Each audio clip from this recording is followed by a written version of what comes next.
CM Siddaramaiah ವಿರುದ್ಧ ಯಾವುದೇ ಕ್ಷಣದಲ್ಲಿ ಎಫ್ಐಆರ್, ಸಿಎಂ ಸೇರಿ 13 ಮಂದಿ ವಿರುದ್ಧ ಎಫ್ಐಆರ್ ದಾಖಲಾಗುವ ಸಾಧ್ಯತೆ ಇದೆ. ಸಿದ್ದರಾಮಯ್ಯನವರು, ಅವರ ಪತ್ನಿ, ಅವರ ಬಾಮೈದ ಸೇರಿ 13 ಮಂದಿ ವಿರುದ್ಧ ಎಫ್ಐಆರ್ ಆಗ್ತಕ್ಕಂಥ ಸಾಧ್ಯತೆ ಇದೆ. ಅದೇ ಈಗ ಕುತೂಹಲ ಇರತಕ್ಕಂಥದ್ದು.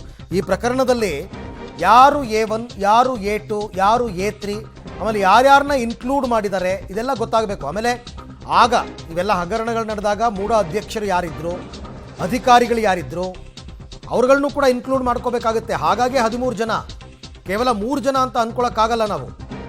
ಒಂದು ವೇಳೆ ಇನ್ನೂ ಜಾಸ್ತಿ ಜನ ಇದ್ದಾರೆ ಅಂತಂದಾಗ ಎಫ್ಐಆರ್ನಲ್ಲಿ ಆ್ಯಂಡ್ ಅದರ್ಸ್ ಅಂತ ಹಾಕ್ತಾರೆ, ಮತ್ತು ಇತರರು ಅಂತ. ಇತರರು ಯಾರು ಅಂತ ತನಿಖೆ ಸಂದರ್ಭದಲ್ಲಿ ಗೊತ್ತಾಗುತ್ತೆ.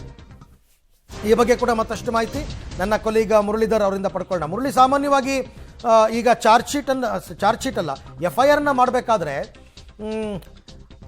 ಇವೆಲ್ಲ ಅವ್ಯವಹಾರಗಳು ನಡೆದಿದೆ ಅಂತಕ್ಕಂಥ ಸಂದರ್ಭದಲ್ಲಿ ಆಗ ಅಧಿಕಾರದಲ್ಲಿದ್ದಂತಹ ಸರ್ಕಾರಿ ಅಧಿಕಾರಿಗಳು, ಮೂಡ ಅಧ್ಯಕ್ಷರು ಇವ್ರನ್ನೂ ಕೂಡ ಇನ್ಕ್ಲೂಡ್ ಮಾಡ್ಕೋಬೇಕಾಗುತ್ತಲ್ವಾ?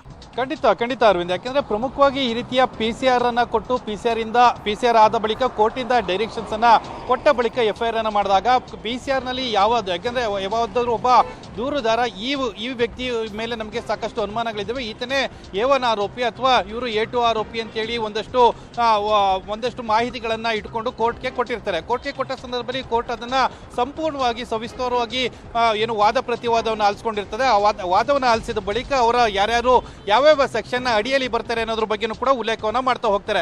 ಯಾಕೆಂದ್ರೆ ಈಗ ಯಥಾವತ್ತಾಗಿ PCR ನಲ್ಲಿ ಸಿದ್ದರಾಮಯ್ಯ ಅವರು ಇರ್ಬೋದು, ಪಾರ್ವತಿ ಅವರು ಇರ್ಬೋದು, ಮತ್ತು ಅವರ ಕುಟುಂಬಸ್ಥರು ಇರ್ಬೋದು, ಇವರೆಲ್ಲರೂ ಕೂಡ A1, A2, A3, A4 ಅಂತ ಹೇಳಿ ಮಾಡ್ತಾ ಹೋಗ್ತಾರೆ. ಜೊತೆಗೆ ಅಂಡ್ ಅದರ್ಸ್ ಅಂತ ಹೇಳಿ ಅದರಲ್ಲಿ ಆ ಸಂದರ್ಭದಲ್ಲಿ ಈ ರೀತಿಯ ಜಮೀನನ್ನ ಭೂ ಪರಿವರ್ತನೆ ಮಾಡುವಂಥದ್ದು ಇರ್ಬೋದು, ಅದರಲ್ಲಿ IAS ಅಧಿಕಾರಿಗಳು ಕೂಡ ಬರ್ತಾರೆ, ತಹಶೀಲ್ದಾರ್ ಕೂಡ ಬರ್ತಾರೆ, ಜೊತೆಗೆ ಮೂಡಾದ ಬೇರೆ ಅಧಿಕಾರಿಗಳು ಅದನ್ನ ವಿಲೇವಾರಿ ಮಾಡಿದಂಥವ್ರು, ಜೊತೆಗೆ ಆ ಜಮೀನನ್ನ ಅಲಾಟ್ಮೆಂಟ್ ಮಾಡಿಕೊಟ್ಟಂಥವ್ರು ಇರ್ಬೋದು, ಇವರೆಲ್ಲರೂ ಕೂಡ ಬರುವಂಥದ್ದು. ಅಂದ್ರೆ ಅದರ ಪಟ್ಟಿ ಸಾಕಷ್ಟು ದೊಡ್ಡದಾಗುವಂಥ ಸಾಧ್ಯತೆಗಳಿದಾವೆ. ಈಗಿನ ಪ್ರಾಥಮಿಕ ಮಾಹಿತಿ ಪ್ರಕಾರ ಮೂಡಾದ ಒಳಗಡೆ ಕೆಲಸ ಮಾಡ್ತಿದ್ದಂಥ, ಆ ಸಂದರ್ಭದಲ್ಲಿ ಕೆಲಸ ಮಾಡ್ತಿದ್ದಂಥ 13 ಜನ ಅಧಿಕಾರಿಗಳ ವಿರುದ್ಧ FIR ಅನ್ನ ದಾಖಲು ಮಾಡ್ತಾರೆ ಅನ್ನೋದ್ರ ಬಗ್ಗೆ ಮಾಹಿತಿಗಳು ಸಿಗ್ತಾ ಇದಾವೆ. ಇನ್ನೇನು ಕೆಲವೇ ಕ್ಷಣಗಳಲ್ಲಿ ಅಧಿಕೃತ ಕಾಪಿ ಕೂಡ ಹೊರಗೆ ಬರುವಂತ ಸಾಧ್ಯತೆಗಳಿದಾವೆ. ಅಧಿಕೃತ ಕಾಪಿ ಹೊರಗಡೆ ಬಂದಾಗ ಬಳಿಕ ಯಾರು A1, ಯಾರು A2 ಅನ್ನೋದ್ರ ಬಗ್ಗೆ ಯಾವುದೇ ರೀತಿಯ ಅನುಮಾನಗಳಿಲ್ಲ. ಯಾಕೆಂದ್ರೆ ಈಗಾಗಲೇ PCR ನಲ್ಲಿ ಮತ್ತು ಆದೇಶದ ಪ್ರತಿಯಲ್ಲಿ A1, A2, A3 ಯಾರ್ಯಾರು ಅನ್ನೋದನ್ನ ಫೈನಲೈಸ್ ಅನ್ನ ಮಾಡಿದ್ದಾರೆ. ಆದ್ರೆ ಇನ್ನುಳಿದಂತ ಮೂಡ ಅಧಿಕಾರಿಗಳು ಯಾರ್ಯಾರು ಅನ್ನೋದ್ರ ಬಗ್ಗೆ ಒಂದಷ್ಟು